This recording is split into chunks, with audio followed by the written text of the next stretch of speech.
when somebody was raped and the person gets pregnant, you cannot tell me that person is going to want to keep that child a reminder. If I go for a scan and I see that my baby has 1 or 2 conditions depending on what it is, I am going to give birth to my child.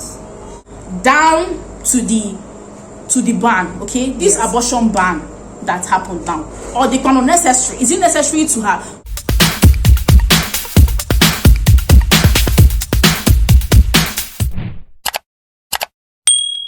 Hello beautiful people, welcome back to my channel and welcome to another amazing video.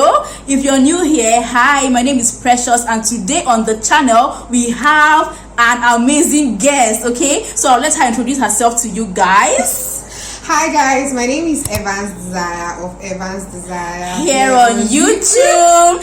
Yeah, you guys, she has a channel here on YouTube, Evans Desire, so please do go check her out after watching this video. We did an interesting video on her channel that you do not want to miss out on. Okay, we did some bass so after this video, just go over to her channel and tell her you're coming from Too Precious. Okay, so today on the channel we are going to be having a controversial discussion. Okay, we're going to be talking on the controversial topic, and the topic is abortion. Okay, we're going to be talking about the abortion ban in the United States of America. But before that, if you're new, please subscribe. Okay, if you like my content, please subscribe. In fact, subscribe, you will like my content. Okay, my contents are amazing. Okay, and if you are a returning subscriber, thank you for stopping by once again to watch me on this channel. So back to the topic of discussion, abortion, the abortion ban in the United States of America. So what is abortion? First of all, abortion is like the removal of an unborn child, the removal of a fetus before the due date of the fetus. It's literally killing an unborn child, killing an unborn fetus. Okay, so abortion has 2 types or 2 sides to it. There are 2 sides to abortion. There's the pro-choice, which entails the mother having a right over her body and a choice to give birth to a child or not. And then there's the pro-life, which entails a child or every child having a right to life. What side are you on? What side of this abortion higi-haga are you on? First of all, I'm a Christian, okay? And as a Christian, I'm going to first speak on the religious side, which means that as Christians, we don't have the right to take life into our own hands. We don't have the right to kill anybody, as it is said in the 10 Commandments. But now, in the world setting, I'm going to go with the pro-choice. Now, why? Why would I go with pro-choice? I'll go with pro-choice in the sense that, you know, there are different circumstances surrounding a person, and there are different circumstances surrounding a woman and surrounding conception as well. You know, before you bring a life into this world, there are different things to consider and reconsider. Even as married couples, that's why they even have family planning. You know, they plan first before they even bring a child. If a married couple can plan, someone that God has already joined together and say go and multiply, if they can still plan on the number of child to bear or number of children to bear, based on their financial status or the house or anything, then talk more of a woman that's, you know, maybe she's still in school, or maybe she just hasn't figured her life out yet. There are different things that can make a woman think, oh, I'm not just ready to I'm in the right place. Yes, another person into this world, which is okay. Do you understand? Because you know that if you bring this child into this world, you have absolutely nothing to offer that child. And I know that coming from the biblical side, they say that God will give you the capacity to take care of a child because children are blessed. But let's be realistic. Honestly, let's come down. It's not just easy to just take care of a child. Imagine you're living in an uncompleted building or a 1-room apartment, and you know how babies are normally. When you know you can't even fend for yourself, how do you want to start buying all those baby things? And then I know some people will be like, oh, wasn't she thinking about this before she went to have sex or have unprotected sex? Mind you, nobody is above mistake. You that is judging, you that is being judgmental, how is your own life going? Aren't you having unprotected sex as well? But maybe you now figure who your they own. catch, now who they Do you catch understand? the thief, Do you okay? understand? So before you go running your mouth and judging someone else, my dear, clean your own eye. It's not as easy, and there are most people that must have even tried to abort, but then the baby can't even go, and they they have no choice but to keep it. So there are a lot of things to consider and reconsider. I'm telling you, the person that's even judging might have even tried to abort. Do you understand? understand? True, you're very so right. don't talk about another person. If somebody knows that bringing in another child into this life is not favorable for them, yes, they have the choice to just step back and not stress that innocent baby. Okay, yes, I am pro-life because every child deserves to live. I don't even know, but the child is innocent, okay, and that child did not do anything. No matter the situation of the pregnancy, the child did not do anything to warrant being eliminated or killed.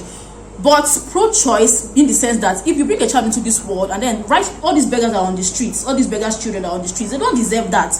They don't deserve to nobody deserves to come into this world and start life hard. Okay, nobody deserves that. And there are a lot of things that can happen that can lead to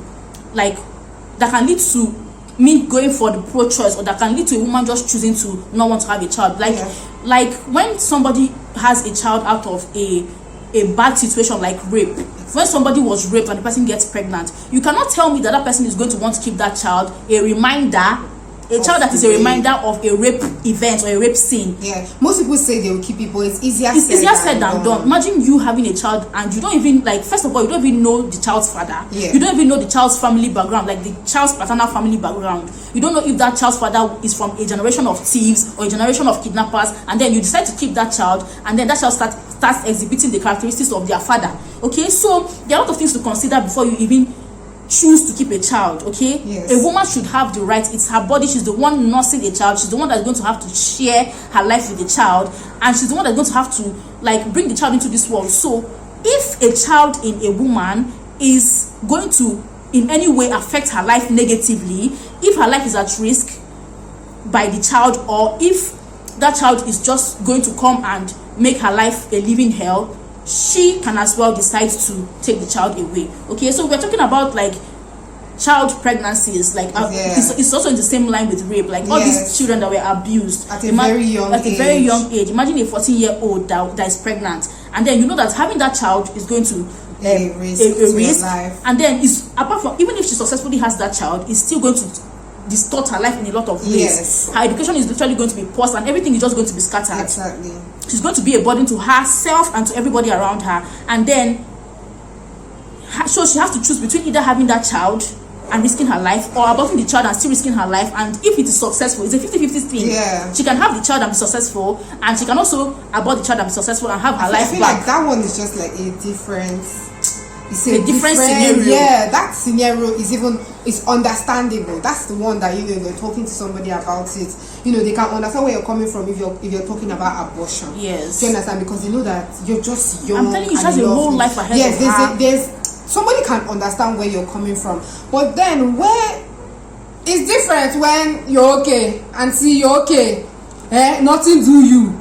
But you just constantly want to be aborting. Yes, children. You just want to be that's where there's a problem. That one is totally unacceptable for you to be abusing. Okay, fine, we are for pro-choice, but then you now want to abuse the privilege of having the option to take away a child. Okay, you should only abort a child when that is it's an extreme case, and that is the only best choice for you. Exactly. Okay, you cannot. There's no way you want to do that. You compromise having a child. You can't manipulate it. That's just your last option. Yes. That's only when it should be considered, not when you'll be indiscriminately having sex. Exactly. Because you know that class you can go and abort the child if you don't want it. Exactly. That is a very, very big no. Yes. So what's your take on when, let me say, even if it's a married couple or a legal couple, they have a baby and then they discover that the baby is disabled in one way or the other, they go for a scan and find out that baby has a syndrome or that baby has an illness, and then they don't want to bring the baby into this world and watch that baby grow in pain, because the baby is going to literally have to suffer